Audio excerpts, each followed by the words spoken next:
Gramps Morgan on mic check. Good morning, Gramps. How are you this morning, sir? Yes, good morning, Robert. How are you? I am blessed, man. I am blessed. And now that we have you on mic check, let me say thanks to VP Records and thanks to the executives of Groovin Radio for facilitating this interview. And thanks to Mr. Morgan for bringing such a talented young man into this world. No, Gramps, how do you, the voice, you have a unique voice. How you keep that voice the way it is, and how do you preserve your voice for a show? Well, preserve it, you try to take a little tea, a little bit of honey. Mm-hmm. Don't talk too much and just pray, man, because, singers and players of instruments are truly like angels on this planet.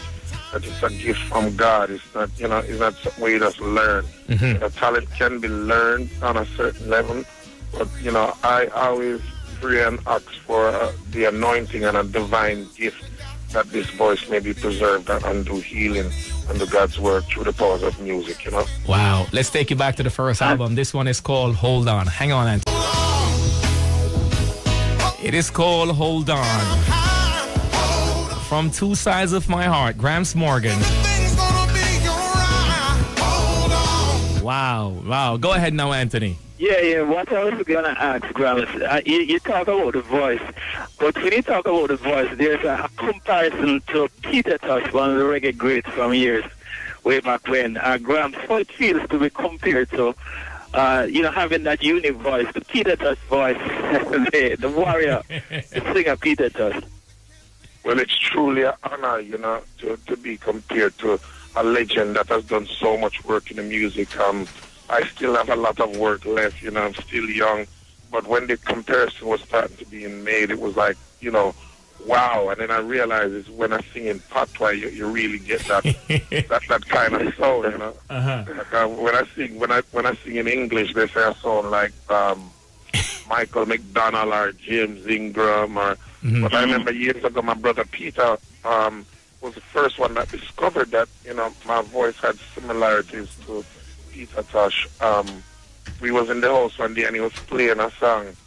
I think it was, I am that I am, I am. And I was like, when we record that song there? And Peter was like, that's not you, a Peter Tosh. And then I realized, that, wow, music is truly funny that, people think that I'm one of his sons. Mm-hmm. Where, you see that a lot of Bob Marley's children sound just like him. Right. And here it is that my father is Denry Morgan, and here it is Peter Tosh voice coming on one of his children. Mm-hmm. So it just shows you that the powers of music is not partial. Earlier on, I mentioned that the group Morgan Heritage is just filled with talent. Growing up, yes. Gramps Morgan, growing up, the younger brother of Peter, you're situated between raw talent.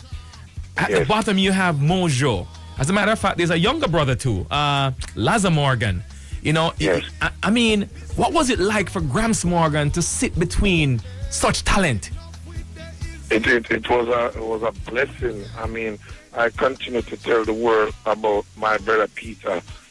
Just watching him throughout the years as a lead singer and even these solo projects, Mm-hmm. it just exposed and showed my reality of Peter Morgan is one of the greatest lead singers on this planet, because growing up with him as a brother and then transitioning into the solo projects and having to stand on my own, you realize what he's been carrying for over 20 years from we were children playing 8, 9 years old at talent shows in the house and at the library and festivals, playing at events with the 12 Tribes of Israel, playing for people like Sister Carol and Judas Carrot and,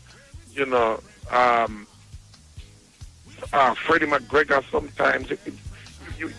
I start to reflect And when I realized how great my brother Peter is, it's like, wow, this man is truly to have that kind of voice that's so high. Right. And sing for 3 hours at night time and 5 days, 6 days a week. It's not normal. And you know, we had talent shows growing up, so to see all of it is like I'm still watching the talent show as a kid and we used to have in the house. And Laza is such a militant soldier, you know. Yes. He had a big record with Movado, One by One. And I'm so happy to see him just, his work ethic. Laza is another, you know, militant. It's just that militancy that it comes from our upbringing that we just display in our music and try to give our best. And that militancy will come from the Rastafarian upbringing. That credit goes to, you know. Wow. It's a combination being surrounded with so much talent in the family. Right. Very, very talented family. Ladies and gentlemen, we're talking with Gramps Morgan. Yes, and one of these days, well, what we're going to do now, we're going to give Gramps some homework to do. Now that Gramps has appeared on Mic Check, we're going to send Gramps back now to put the group together and bring the Heritage family on Mic Check. So, Gramps, that is going to be your homework. So, add something else to your work ethics. I know you're a football player. I know you are a radio personality. You are the Gramps Morgan that we know that tours constantly. And, you know, it's funny. And, Breadman, I don't know if you and Anthony's following this, you know. Gramps has been mentioning some names that has already appeared on Mic Check. We talk about Taurus Riley. We talk about Freddie McGregor. And the list is growing as we continue to build this network right here. Mic Check. Gramps, any ego? I mean, with all the talent on stage, at any point, any ego comes up on stage?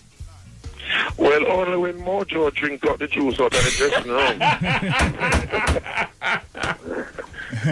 Wow. So yeah, but you know, it's never that kind of thing, you know. Even when you play that song Roll Call. Yes. I remember working on that album and I just started calling all of my friends, you know.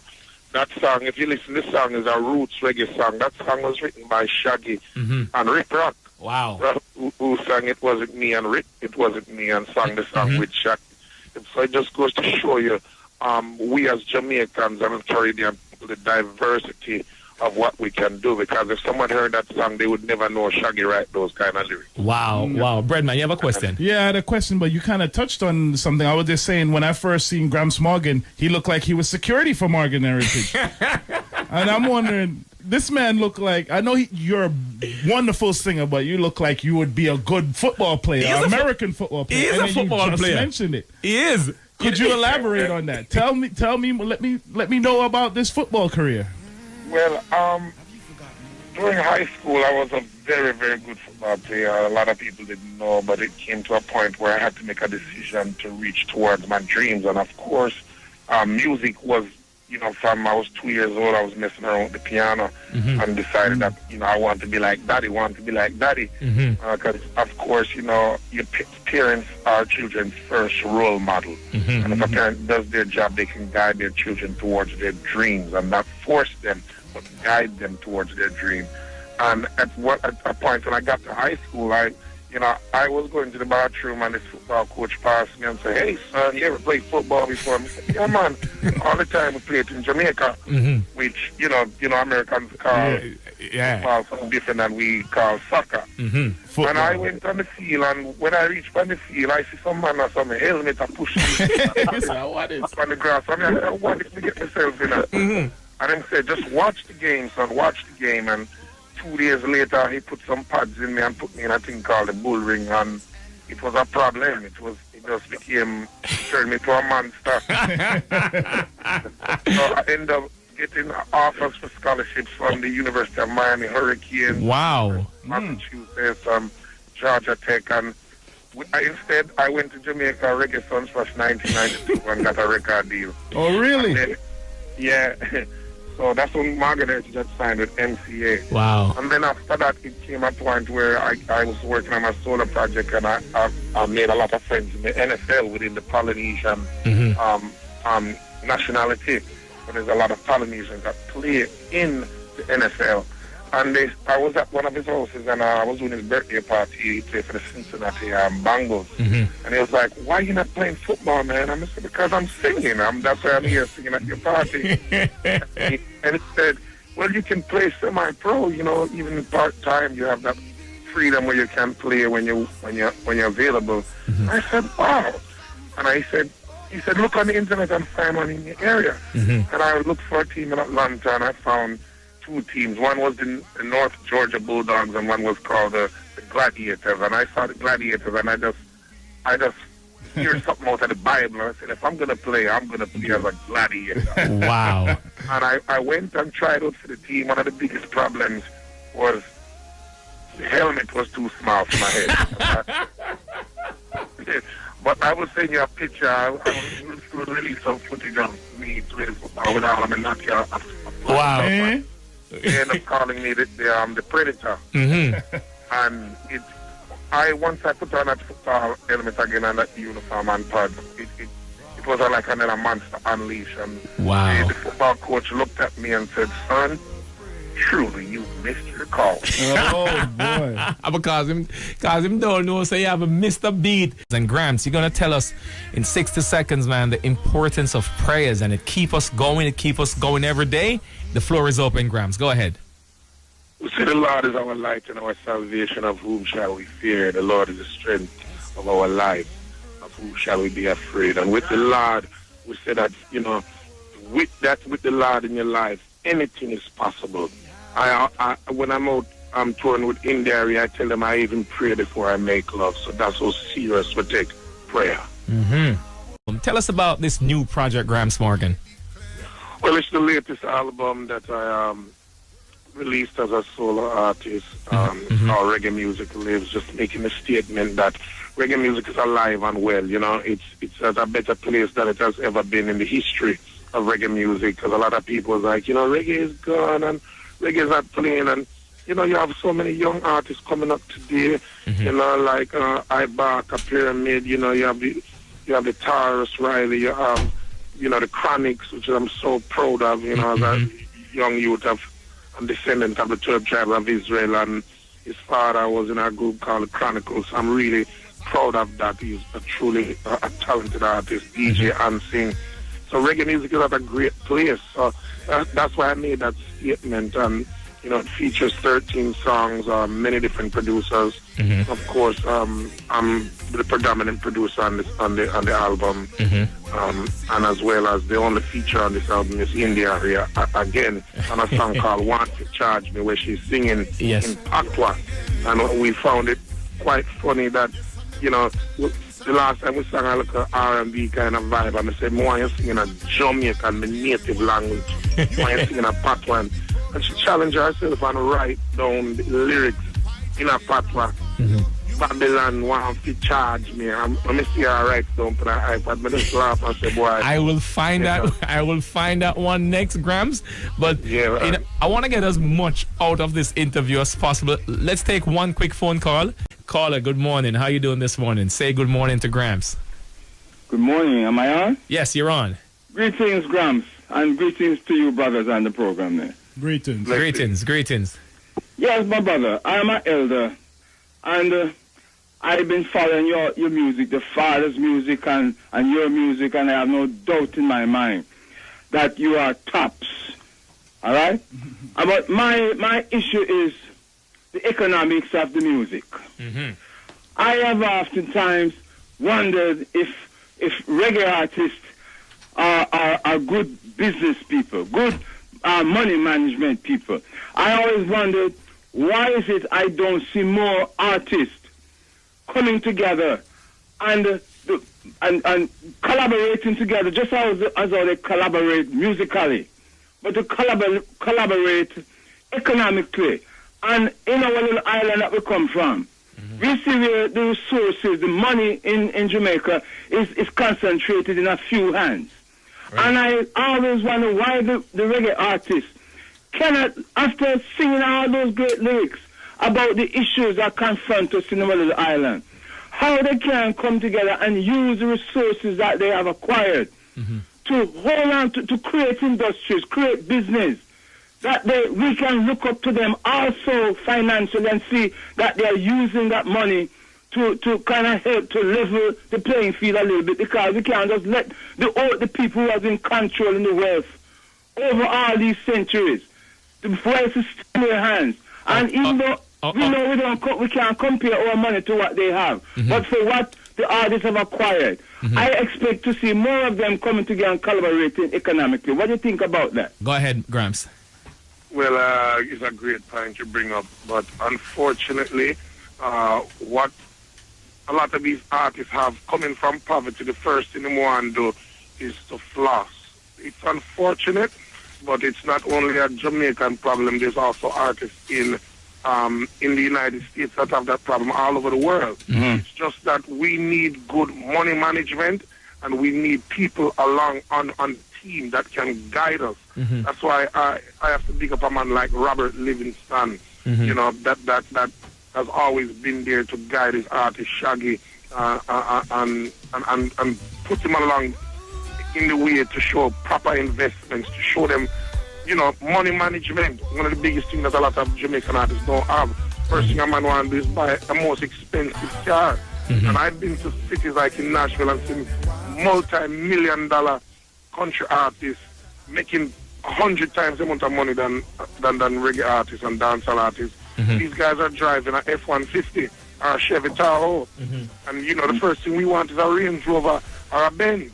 I remember the first time Margaret Heritage buy a car and all five of we have to share it. It was a Mark II, a silver Mark II, and one day some youth on the car and I passed through and say, what kind of car that you not drive? A Benz you know to drive, man. And it just shows you the mentality that, you know, we have a lot to grow as a country. We've come a long way, and we're on. I do believe that we as a country and as a people, we're on the right path. So definitely, you know, a very valid point that you know we need to use up our resources and collaborate financially.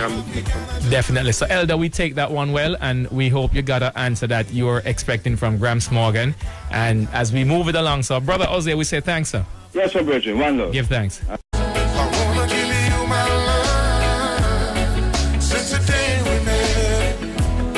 The voice of Mr. Gramps Morgan and his solo project. And again, Breadman, this one is called Reggae Music Lives. That is the name of the new album.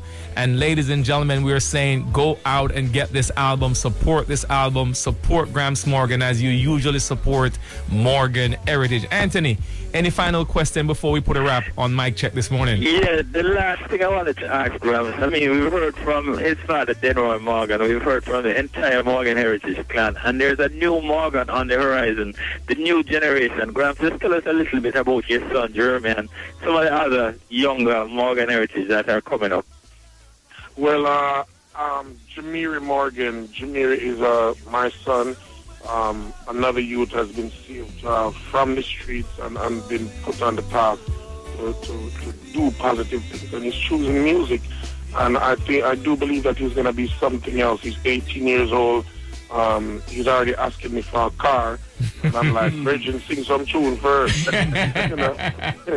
But you know, he's being hailed as the Justin Bieber of reggae music so far, and I hope that he can live up to that and carry on the family's name and carry his country, his music and his culture on his back as a teenager and share that with kids his age, and that, you know, parents who love reggae now can say, you know, you may not know Gregory Isaac, but here's Jamiri Morgan. Take a listen, and, you know, he does love songs, country songs, and he's one of the youngest members in the family that's doing music, and I do suspect to hear something from Peter's daughter.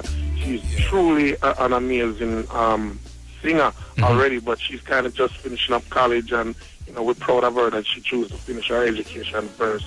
Any final thoughts, Breadman, before we put a wrap on this one? Well, definitely have a statement. Rasclem and I, we've been advocates for message music from how long now? And, you know, definitely I have to commend you and your siblings, because I do believe that reggae music is Jamaica's #1. It's the most influential export that Jamaica has. And I see you and your siblings, and I see the way you handle this product, and you do deal with it responsible. There's some people out there that are not as responsible as yours, and I just have to commend people when I see that. When I hear an artist or artists send the message, I have to commend them. So, much love, clap with them. Man. Much love, Breadman. Well, you know, Gramps, as usual, it's blessings, all to the entire family. We really appreciate the fact that as much as you're on the road, you could have find the time to make the connection this morning and let people know what's happening with Gramps Morgan, what's happening with Morgan Heritage, and the entire family and the music, the person behind the music, Gramps Morgan. I mean, you shared so much this morning with us, and we really appreciate the fact, brethren. And as always, you know, the door is open at Groovin Radio. The door is open here. Anytime, Gramps, anything that the Morgan Heritage family wants to get out there, you can give us a link, and it's good to go, sir. Much love and respect. Thank you to WVIP and the whole staff up there that allows Caribbean music to be broadcast and to be on a display of professional earplay and earwaves and Groovin Radio, the whole staff, everyone that makes this show happen. This gives a lot of our audience a chance to get in-depth information about the artists. A lot of them hear the music and don't even know who we are. So I thank you, Rasclem, yes, Breadman, and most of all, my brethren Anthony Turner, which always does an amazing job in research, due diligence, and a professional publicist. Yes, sir. To bring this music across. Also reggae music and dance out to the world. We love Jamaica. We're continuing to spread it. And thanks for you guys. Excellent work this morning. Thank you very much, Gramps. And we'll leave. All right, Gramps, all the best one. And we'll leave them with "Tell Me I'll Come." If it wasn't for us, stop alright. Mic Check was brought to you by VP Records. Our very special guest this morning, Gramps Morgan.